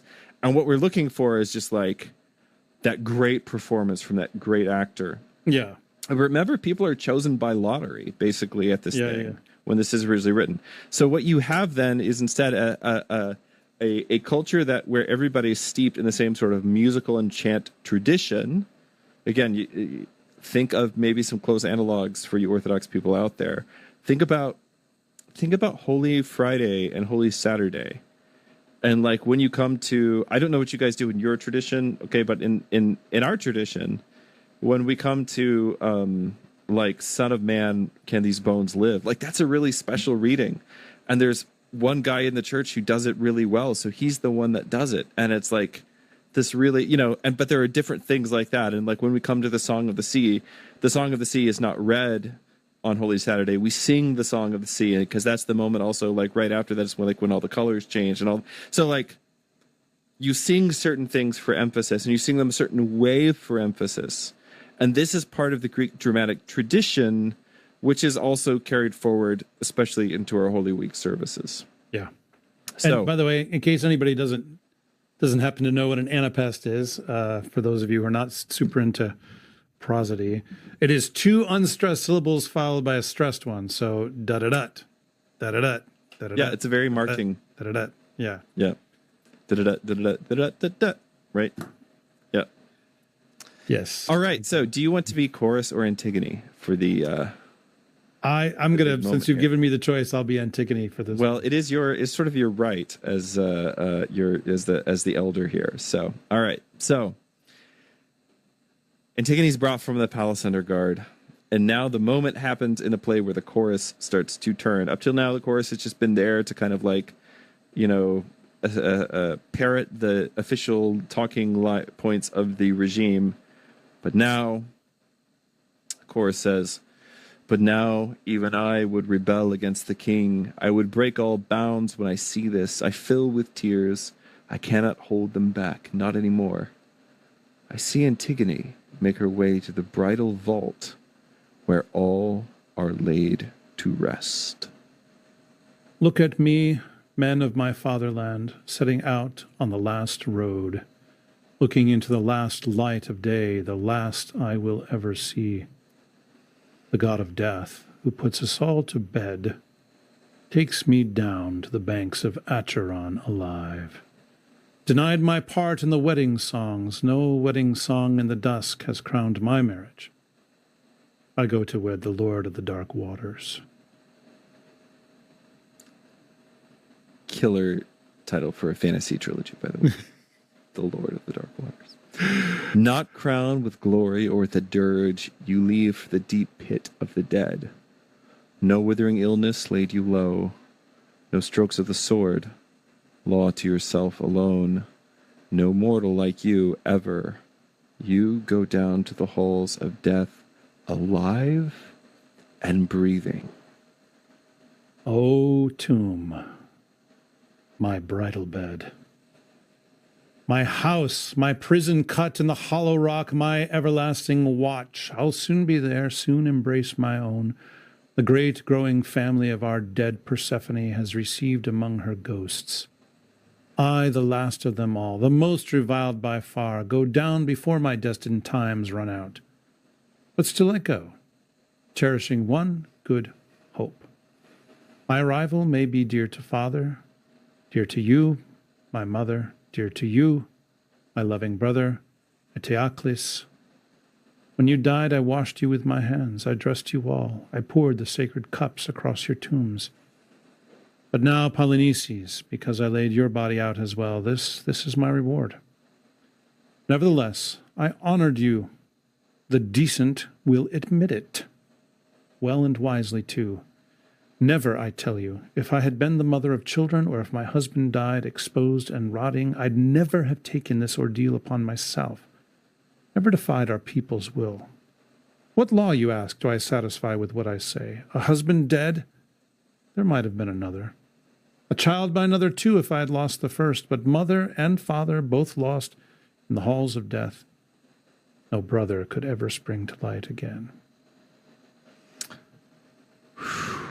Yeah, okay. There's a lot here. I mean, one could also say, I see thy bridal chamber adorned, O my Savior. Come on, people. I mean... Yeah, I mean, this notion, okay, so the bridal chamber. Right. Okay, within the play, she's talking about the fact that she was betrothed and she'll never be married. And so she doesn't have any of the wedding stuff that a young woman normally would. And so this is her consummation. And yes, it seems to us that this language is being used in Holy Week. But even if the hymnographers themselves were not thinking of this passage from Sophocles, there is something about the bridal chamber that has to do with death, that has to do with rebirth. I mean, not to put too fine a point on it, but one of the traditions of the ancient world is that there would be a cloth that would be put down when the new bride and groom consummated their marriage. And if blood was on it afterwards, it was an indication that the marriage had been contracted appropriately, because it would mean that the woman was a virgin. This language of the I can't remember the proper term for it, but let's say the bridal cloth gets used in some of the hymnography relating to Christ. That there is a death that goes along with the union of Christ and his church. There is a breaking, and yet in the case of Holy Week, of course, this is about the marriage of Christ and his church, but it's also about death, going into Hades, going into the grave, and that there's life that comes out of that, not just a resurrection of Christ, but of course, I mean, all these things are bound up together: life and death and birth and marriage. That by the way, that's why that's the reason in all ancient cultures, not just in the Mosaic Law. These are all events that would basically sort of make you ritually unclean. Like, you've come too close to, like, the great mystery, like, childbirth, death, these moments. These are all things that sort of set you apart for a while. Like, because you've come, like, too close to the edge of life. And what does consummation bring? It brings life. It brings children. All of that is happening here. And so, in Antigone's case, obviously there's no literal childbirth going on here. She is going to die. And yet there is something that is born out of this, that there's virtue, there's admiration, there's pathos. All of these things are happening for the viewer, for it is a certain kind of purification for Thebes, although as we're going to see, it finds its consummation in the destruction of Thebes. All of this stuff, but yeah, it's just, I don't know, it's hard to talk about because it's so poignant, but it's so perfect. It's so perfect. This is again, I don't know if the hymnographers were reading Sophocles or were thinking of Sophocles or anything like that, or what the origins of this kind of marriage and the grave union together kind of thing. But I would say that it's written in the, like, these are some of the laws that are written deep. That's right? The thing. It is the unwritten law of the cosmos, right? This is the world that Christ made. Yeah. And yeah. With consummation there is death. Yeah. With death there is a consummation. I mean, even, I don't know why I'm thinking of Shakespeare so much this time around. Of course, he was quite the classicist himself, of course. But when Hamlet is delivering his speech, to be or not to be, and he's kind of contemplating suicide, he says the idea of death and kind of disappearing from this world, the undiscovered country from who's born no traveler returns. He talks about it as a consummation, devoutly to be wished, to sleep, perchance to dream. So he's using all the same language within his world in which the time is out of joint. Next summer, we will do hot Shakespeare summer. I promise. I make you this promise. We would definitely be pressing the edge because we promise this is a show about pre-modern stuff. And what is Shakespeare? I mean, is modern but not modern. I mean, I would say in some ways Hamlet is kind of the first modern play. Yeah, but very at the same time. There's sort of like different places. I mean, I've even seen some people sort of do that, push that back to Dante and say the comedy, which I do intend to cover a little bit on this. But the show. Let me tell you something, though, Deacon Seraphim. Let me tell you something. We can do whatever we want. That is true. We can do whatever we want. That is true. That is true. Just putting that out there. Yeah, I think some of this. I think some Shakespeare stuff would be, because I am really interested actually in how this same kind of imagery from the great tradition makes its way into the modern world, and Shakespeare is the vector for a lot of that. Absolutely. I mean, there's a reason why some of these quotes are coming so easily to my mind. It's not just because I read a lot of Shakespeare. The stuff that I tend to think of from Shakespeare is the most famous lines, the stuff that I'm hearing in other places too. Of course. Yeah. It's all there for us. So in Stasiemon 4, we get another little thing from the chorus here that I'm going to read. And this is basically drawing parallels between the story of Antigone and some other stories from classical myth. So, Danae, even she endured a fate like yours. In all her lovely strength, she traded the light of day for the bolted brazen vault. Buried within her tomb, her bridal chamber, wed to the yoke and broken. Her tomb, her bridal chamber again. And brazen vault. I mean, this is the gates of Hades are understood to be brazen. The gates of Hades are brazen, according to the scripture. Yeah. So she was of glorious birth, my child, and treasured the seed of Zeus within her womb. The cloudburst, streaming gold. The power of fate is a wonder, dark, terrible wonder. Neither wealth nor armies, towered walls nor ships, black holes lashed by the salt can save us from that force. The yoke claimed him too young, Lycurgus, flaming in anger, king of Edonia. For all his mad taunts, Dionysius clamped him down, encased in the chain mail of rock, and there his rage, his terrible, flowering rage, burst, sobbing, dying away. At last that madman came to know his God. The power he mocked, the power he taunted in all his frenzy, trying to stamp out the women strong with the god, the torch, the raving sacred cries, and raging the muses who adore the flute. And far north, where the black rocks cut the sea in half and the murderous straits split the coast of Thrace, a forbidding city stands where once hard by the walls the savage Ares thrilled to watch a king's new queen, a fury rearing in rage against his two royal sons, Her bloody hands, her dagger shuttle stabbing out their eyes, cursed, blinding wounds, their eyes, blind sockets, screaming for revenge.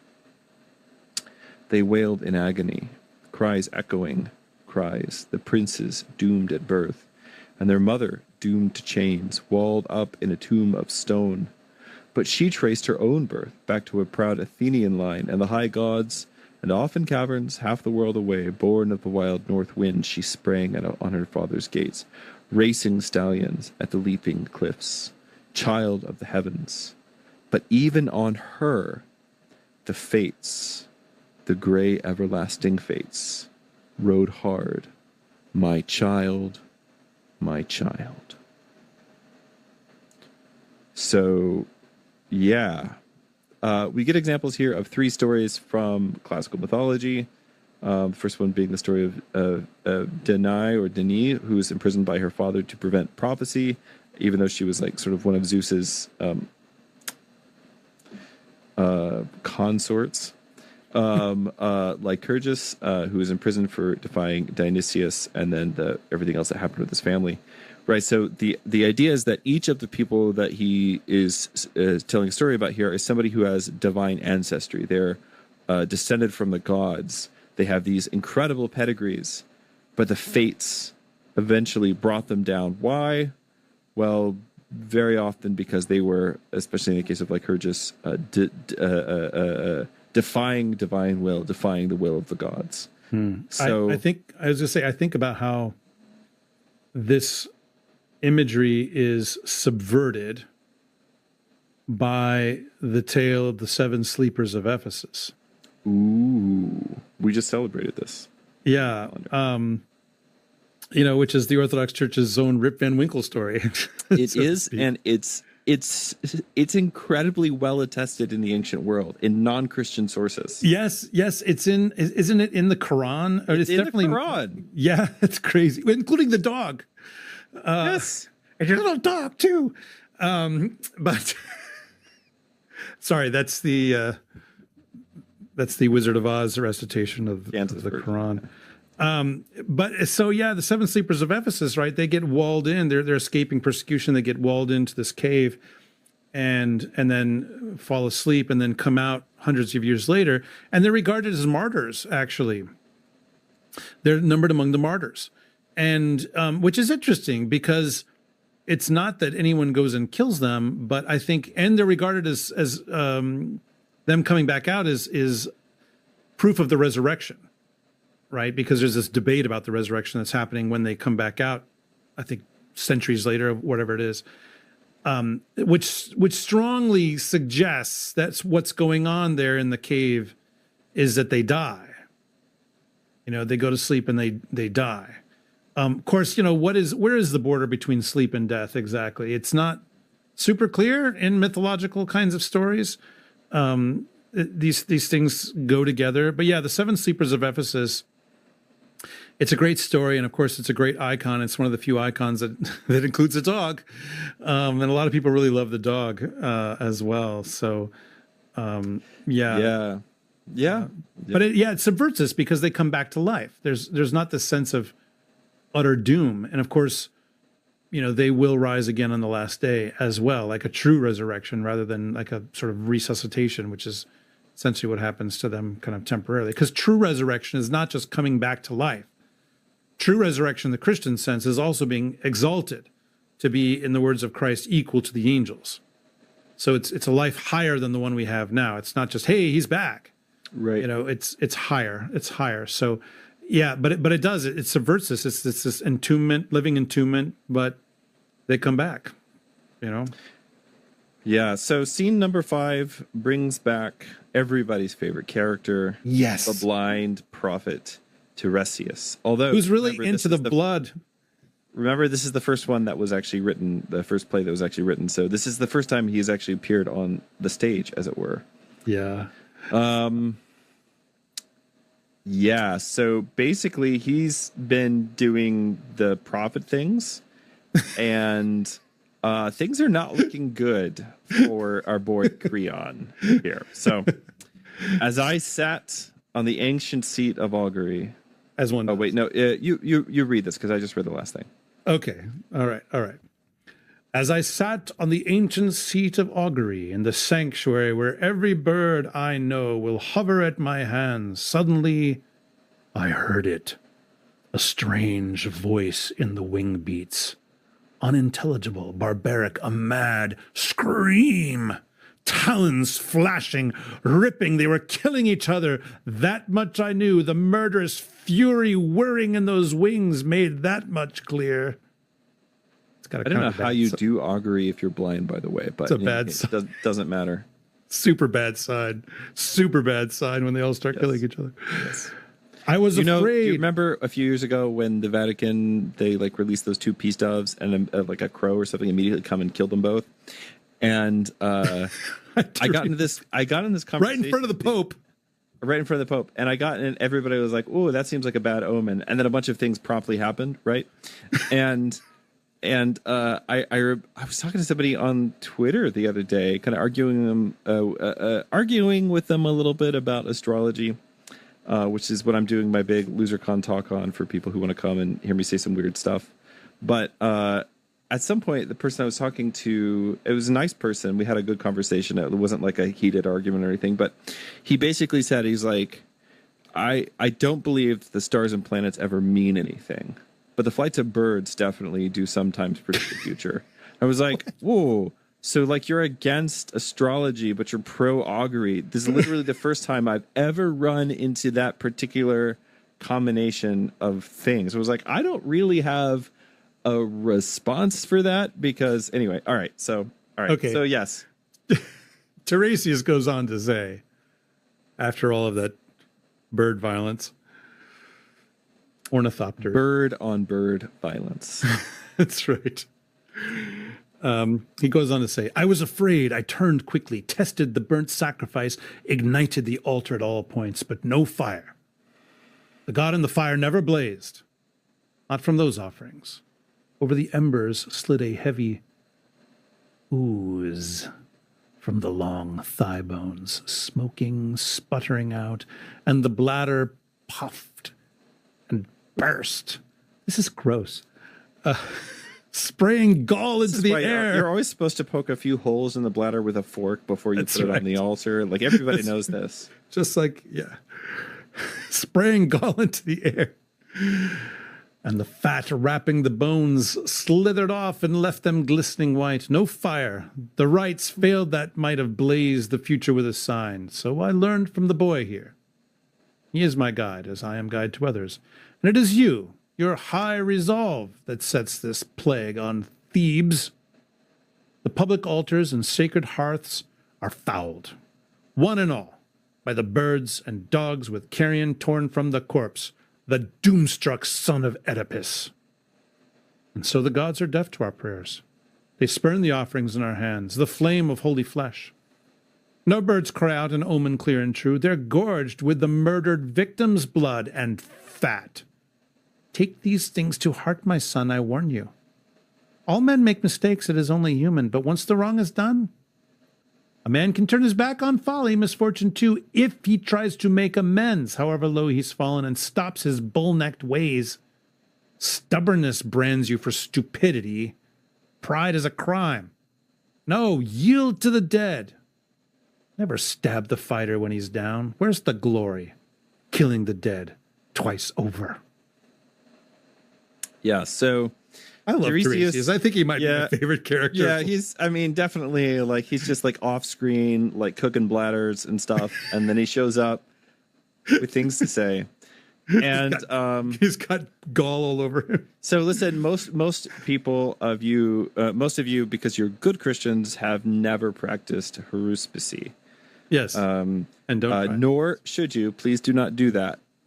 Specifically against our religion. However, if you knew anything about haruspicy, you would know that all the things he just described, with the oozing thigh bones and the exploding bladders, the fat wrapping the bones, slithering off. It's the name of my next band, by the way, the Exploding Bladders. Exploding Bladders. Yeah, I think they're just a Smashing Pumpkins cover band, honestly.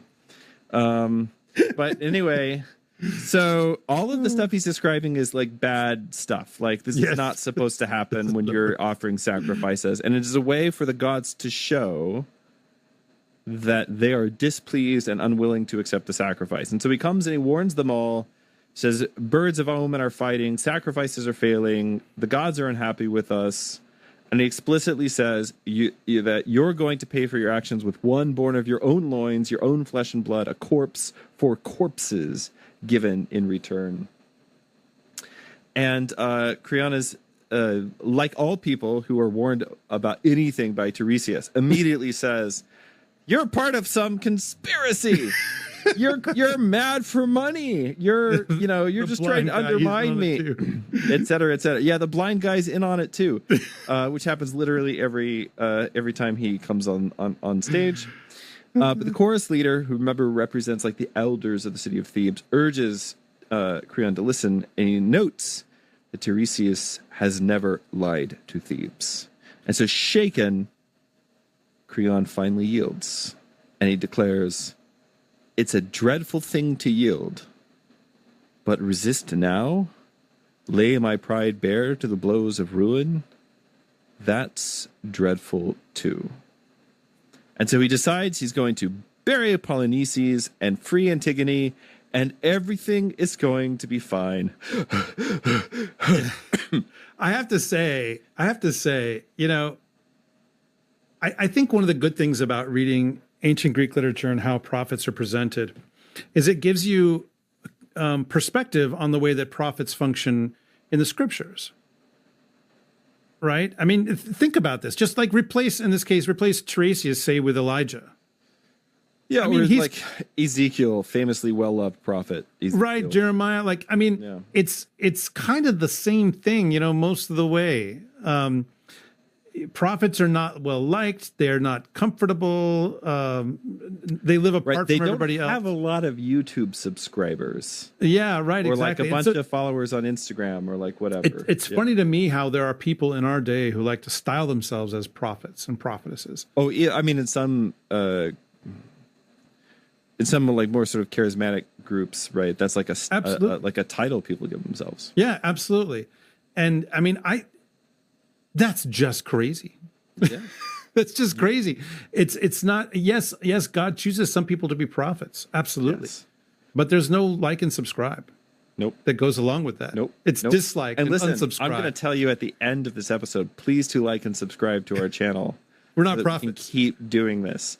Yes, but we're not prophets. Yeah, we're non-prophets who work for a non-profit. That's right. Neither a prophet nor the son of a prophet. Yeah, thank you. That was really nice. All right, yeah. So they decide they're going to go bury Polynices, free Antigone, and everything seems it's going to be fine. And the next scene, enter Creon from the side, escorted by attendants carrying Haemon's body on a bier. The king himself coming toward us, look, holding the boy's head in his hands. Clear, damning proof, if it's right to say so, proof of his own madness. No one else's. No, his own blind wrongs. No, so senseless, so insane. My crimes, my stubborn, deadly, look at us. The killer, the killed, father and son, the same blood. The misery. My plans, my mad, fanatic heart, my son cut off so young. I, dead, lost to the world. Not through your stupidity. No. My own. Too late you see what justice means. Oh, I've learned.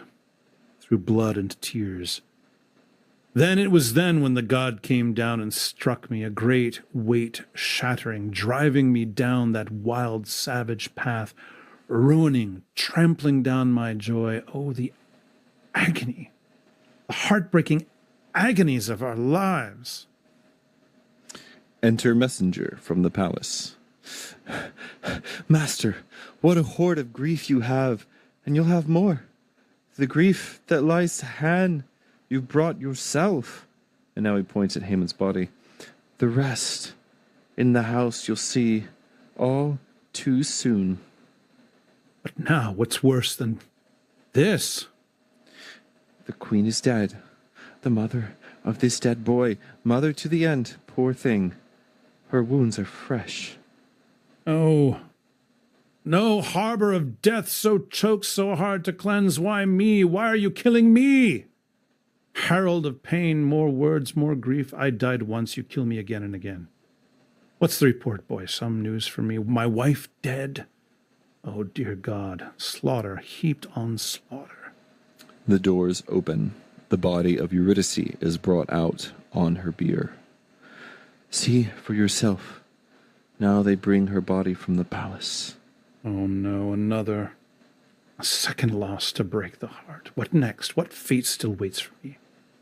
I just held my son in my arms, and now look, a new corpse rising before my eyes. Wretched, hapless mother. Oh, my son. She stabbed herself at the altar. Then her eyes went dark after she'd raised a cry for the noble fate of Megarius, the hero killed in the first assault. Then for Haemon. Then with her dying breath, she called down torments on your head.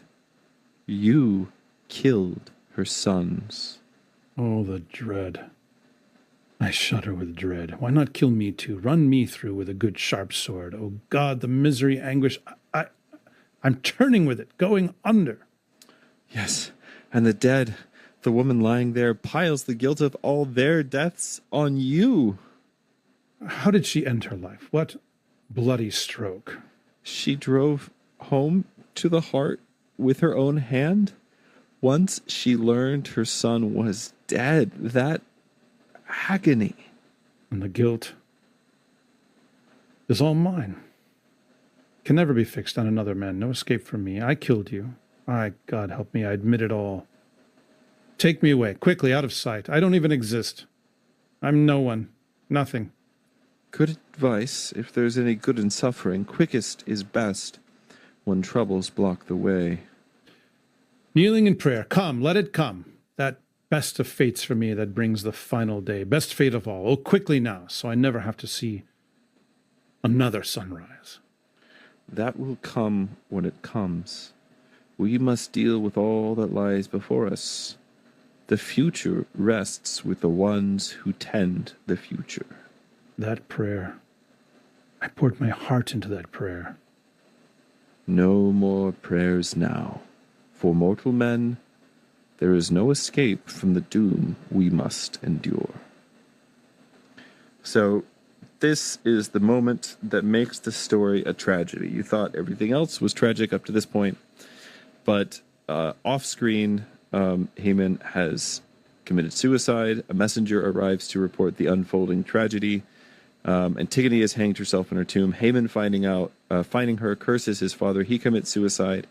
And hearing this, Creon's wife, Eurydice, who's already lost her first son, who was killed in the initial assault on the city, kills herself, cursing Creon for the loss of her sons in the process. And so Creon now appears bearing Haemon's body, and he's confronted with Eurydice's death, her curse, and the fact that his line is now cut off. He realizes his mad, fanatic heart, as he calls it, caused this ruin. And he describes himself as no one and as nothing. And he says, take me away. And the implication is sort of like, take me away into exile, which is an interesting parallel to the end of Oedipus the King. Yeah. So yeah, it's interesting. I mean, like, it's interesting to me how so many of the pivotal moments in the play, in these plays, all these plays, happen off stage. A messenger shows up and tells you. Yeah. I don't know. Probably some of that is because I don't know. Is it too much to show an audience someone getting killed? Yeah, well, the interesting thing is they never show stuff like that on the stage, like all the ways that we think that we're more civilized than them, etc. Yeah, but they never show that kind of stuff on stage in a Greek trip. I remember when I promise I won't go into a long thing about it this time, but I remember when I was a stagehand, I worked on a production of Carousel, the Rodgers and Hammerstein musical. And of course, very famously, there's a suicide that happens in Carousel. and they show it on stage. And I remember, I think the first time I saw it, I didn't really know the play. I didn't know the show very well. But I do remember watching the guy stab himself. Like the way they did it is that he had to stab himself in the gut, which is not a quick way to kill yourself. I don't know. But I remember, even hearing the audience like gasp when that happened. So it's definitely got a powerful effect when that kind of stuff happens on stage. But yeah, I think, this is one of the ways that we can underline that while we're seeing all kinds of incredible foreshadowings of Holy Week here, it's not the same. Antigone does hang herself. Yeah. That's not Christ-like. Yeah. That's not Christ-like. Well, the Christ is hung. Yes. I mean, and you could say, no man, like you could, there is a way to read this like that. No man takes my life from me. I lay it down of my own accord. But that's not the same thing as suicide. Listen, there is definitely a current in ancient paganism, and this is one of the things that Christianity has to correct. This idea that taking your own life is kind of like a noble way out. Yeah. Because you are kind of like taking the option away from somebody else. So if you're being closed, your enemies are closing in upon you. Instead of giving like a shameful public death, they give you the opportunity to take your life. Right. And just thinking of like Cato, for instance. Yeah, exactly. Or even Socrates chooses to drink the hemlock. Yeah. And in that case, it's like public execution by suicide. Right. So like he's being forced. He could be exiled though. Wasn't he given the option of exile? Yeah. He'd rather die.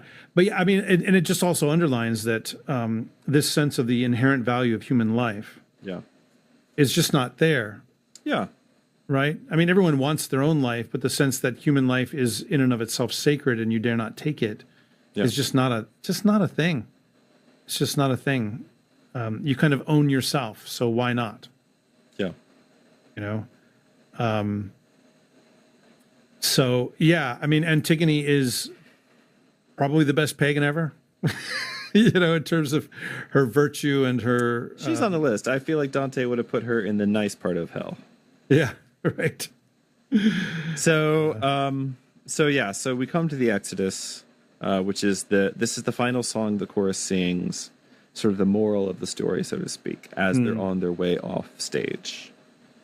And they sing, "Wisdom is by far the greatest part of joy, and reverence towards the gods must be safeguarded. The mighty words of the proud are paid in full with mighty blows of fate. And at long last, those blows will teach us wisdom." Yeah, which that's kind of the point of the play, right? Is you watch Creon get what's coming to him, and you're supposed to learn from that. Yeah, you're supposed to become wise. Don't set yourself against the ancient unwritten laws of the gods. Don't think that you know better. And if there's anything the modern project is about, it is about thinking that we know better. Oh, yeah. That the things that apply to previous generations, previous societies, etc., they do not apply to us because our technology is so great. Go back to the first Stasimon from the chorus. Look how great and powerful and ingenious man is. Look, we've conquered all the forces of nature.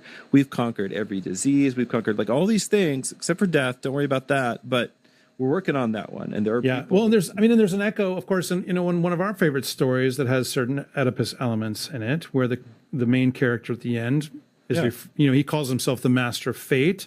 Right. But he is by fate mastered, as it says. This is Turin bar, of course, for people who've listened to our other podcast. For those of you in Rio Linda. Yeah, so... I understood that reference. Yes. But I mean, so this is the thing. It's like the thing you don't do is set yourself against the unwritten laws, the ancient laws, the things the gods have instituted. Marriage is one of those things. Parenthood is one of those things. But also, burial is one of those things. I mean, it is impossible for me to imagine the same Christians who get exercised about the question of gay marriage, as well you should as a Christian, by the way, okay, having strong feelings about the bodies of the dead should be treated. I just can't imagine that. Like, I just can't imagine that. But these things are all kind of part and parcel with each other. Yep. So, yep. All right. Let's check in with the chat. So, what's going on? How's it going there, chat? I've definitely seen some chatter, some good stuff. What's up, chat? Yeah. All right. So, the first thing, a couple of good things from Caitlin Productions. I'm going to read both early comments from them because they're both really kind of go together. So Caitlin says, I was thinking about the siloing thing earlier today just in this way. I was thinking about it in the context of why so much academic writing really doesn't educate as in help people know life. Yeah, academic writing and education have nothing to do with each other.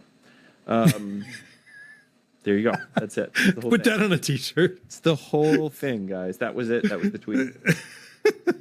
From my brief, I'm saying this as somebody who like sits around and like reads a lot of academic writing, and it's just like none of it has anything to do with teaching anybody how to live well. And then from my brief looking, it looks like the Greek between Philippians and the line from Antigone has significant overlap, although not exact for what it is worth. All right, that's awesome. I knew in my heart that it was so. Sometimes you have intuitions and you have to follow them up before you publish that academic writing, which will not educate anybody at all. But when I write this book, it will not be an academic book. It will be a book intended to educate people and put them back in touch with their ancestors. Right. Well, I mean, this is one of the things that we see in the New Testament. Sometimes when the apostles are quoting someone or something, they might paraphrase it a little bit in their head. So the fact that it's not exact is okay. Yep.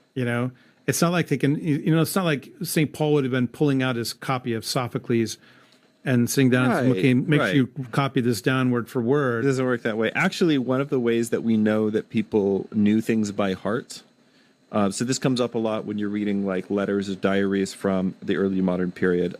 For instance, the great Unitarian Abigail Adams, who was not a Christian. She was a Unitarian, like many of the founding fathers. But in any case, one of the ways that we know that she had a lot of Shakespeare by memory, because she would write out like long passages of it in her letters and diaries, but she would get things slightly wrong, which is usually an indication that somebody's quoting from memory rather than copying. So, Yeah.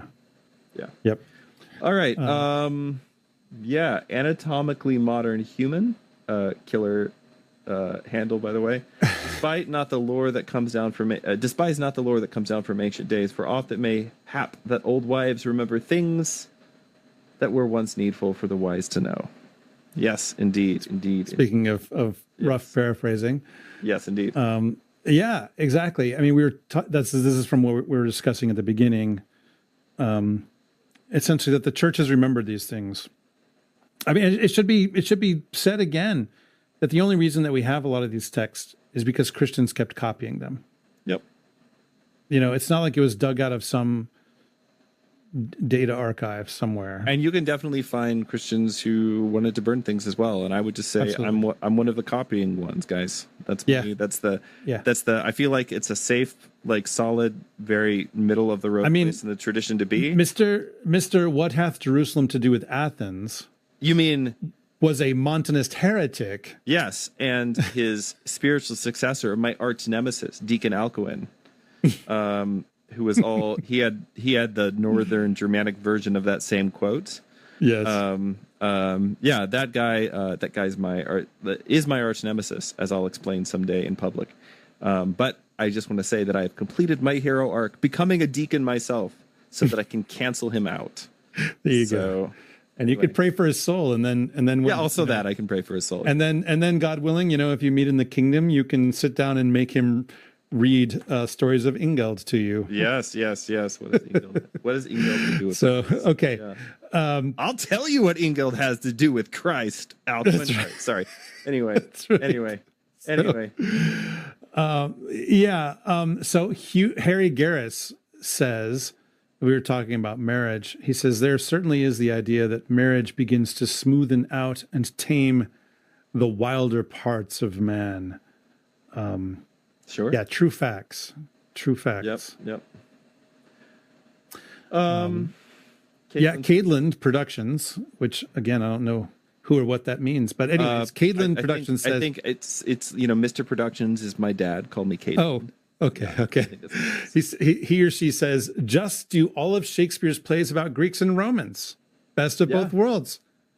I mean, in a sense, almost all of them are about Greeks and Romans in one way or another. We are ourselves somewhat Greek and Roman on this podcast. That's true. That's right. Historically.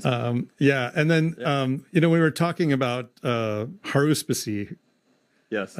Savannah says, these are more signs that your mascot needs to be a swan.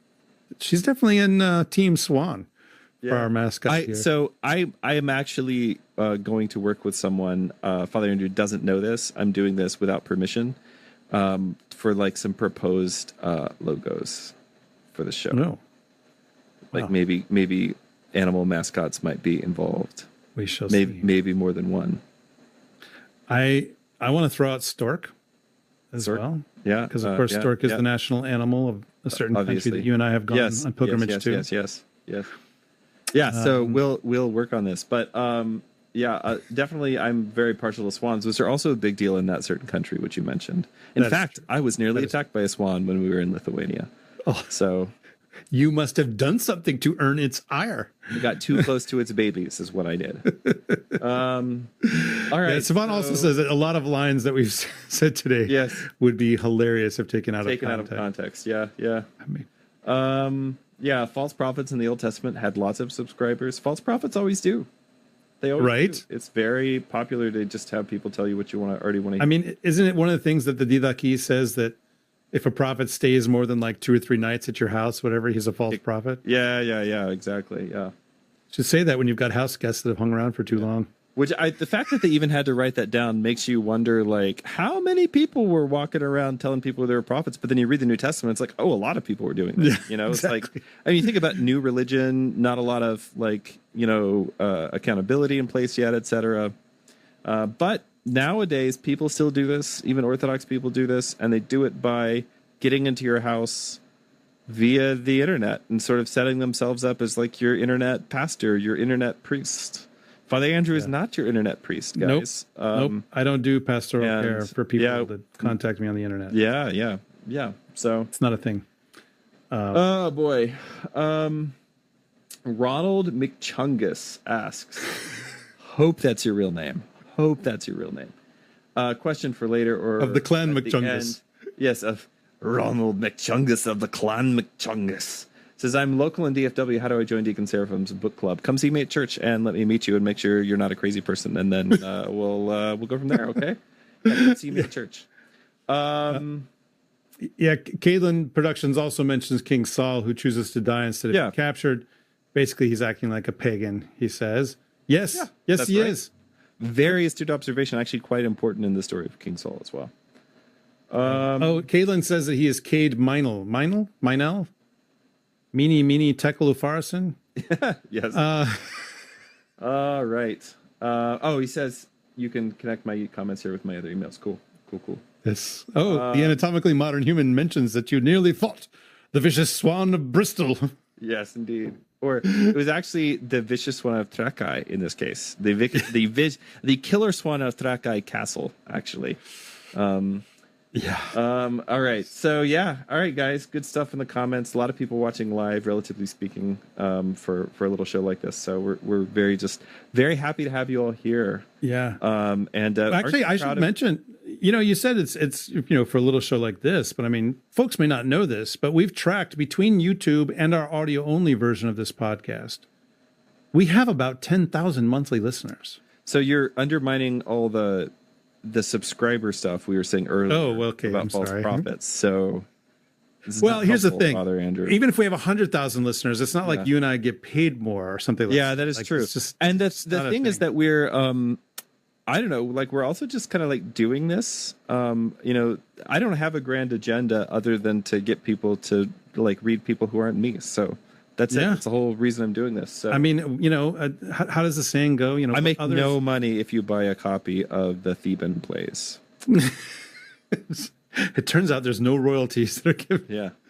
I mean, it's really like the saying goes. I can't remember who said this, and I'm probably paraphrasing a little bit. What we have loved, others will love, and we will teach them how. Yeah. Right. I mean, that's really, I don't know. That's just kind of a description of all the stuff I make. I love these things, and I want other people to love them. So I'm going to show them how to do. Well, folks, I think that speaking of book club, it's going to start in 5 minutes, so we should probably wrap this up. All right. Well, how dare you? I know, but we're at the 2 hour mark, and we are. Yeah, and we finished it this time. So yeah, we finished. I was gonna say, aren't you guys proud of me? I could have derailed things so much more than I did. So 2 hours, knocked it out. Yeah, That's good. Yeah. So, well, I think that Connor McChungus of the Clan McChungus will be showing up at your door in about 5 minutes. So thank you for tuning in today to meditate on, what is really one of the most heartbreaking tales of the ancient world. But if you were edified by this conversation, like and subscribe. But we're nonprofits. That's right. So share, review. This show's home is on YouTube, but there's also an audio-only version. You can get it on Spotify. You can get it on Apple Podcasts. You can get it on the AFR app and all the places. If you're watching on YouTube, make sure you do click the little bell when you subscribe so you get notified every time we put out a new episode. And so when I say hot takes about things in the ancient world, the algorithm does not suppress them. We put out new episodes twice a month. For our next episode, we are continuing our hot Theban summer, which means episodes will be in the evening. The episodes will be hot. They will be Theban. And it will be summer still. When we take a look at, we're going to look at one of my favorite stories that most of you probably do not know, and that is the story of the 7 against Thebes. Farewell, and may you always trace the silhouette of virtue in everything that you read. This has been a listener and viewer-supported presentation of Ancient Faith Radio.